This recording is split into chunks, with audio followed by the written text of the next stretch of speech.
سلام دوستان عزیز، همه کس ساز نغز این سلامتیتان نغز ما الحمدلله ساز نغز خدا را شکر. رحمت برای پرسشتون که در واتساپ چند نایسونده که اپا جوشیده این چی با ویدیو نمیکنین. ما در ویدیوی پیش گفته بودم که کورس خوندستم، بعد روزه کالتا دا اسپید نمیکنم، کورس میرم میام کاری خونه پخت پس خیلی اسپید نمیکنم. با کانیکول شد کودکو مهمانی رفتیم دیگه ویدیو رام نکردیم. رحمت برای پرسشتون دوستان عزیز، میندارم خداوند هر جای باشین صحت سلامت سربلند سری دسترخوان با اهل اویلاتون باشین، آمین.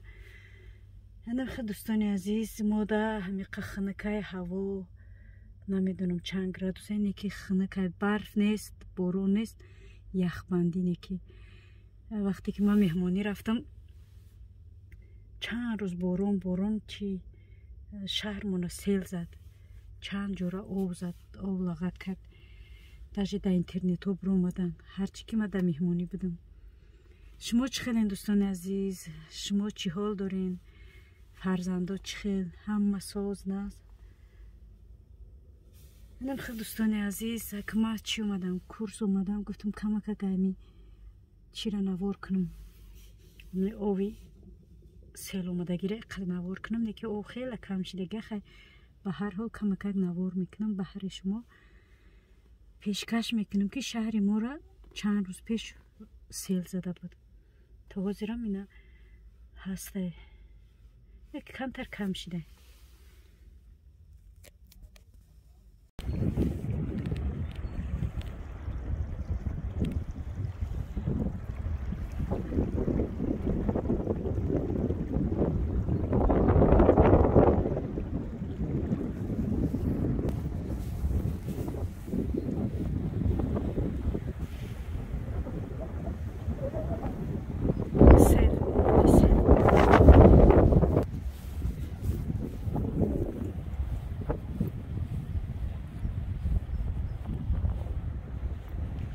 شهر میندن سیل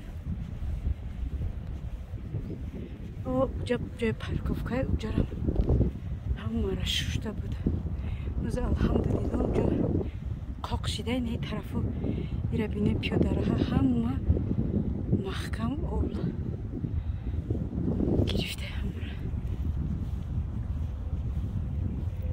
ببینید دوستان عزیز، اون طرف هم چی بود جرم آب گرفته همه آب.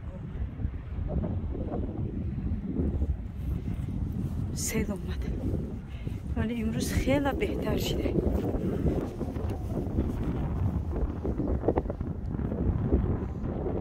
یه وقت نمی تای درخت و پیکنیک کده بودم میره بینید درخت کده گرفته اینجا همه جای پیکنیک گرفته.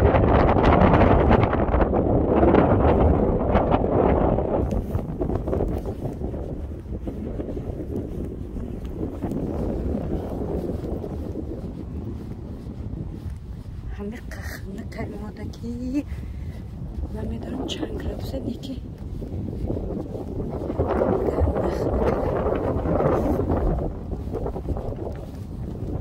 خیلی دوستان عزیز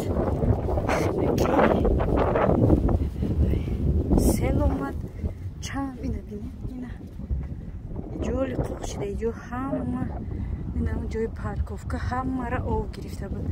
اونو پرا هولم قوب نشده اون طرف هولم قوب نشده اینه اینجا همه اینه بینه معلومه که آب ششته بود جوره اینه طرف رو همه را آب شده خیلی کم شده اینه بینه.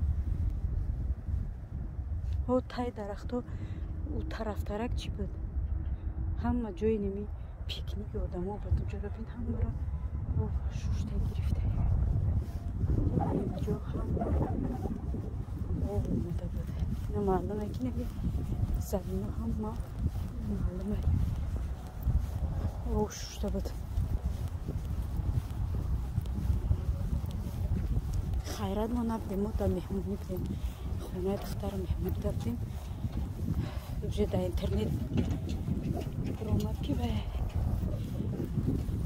آب زده میندینه چند جوره بسیار خونه آدم دلوید میچه بیچاره با موزه اوژه نمشید چی آب بسیاری بچید بیچاره دیگه برآمدن نتونستم خونه‌اش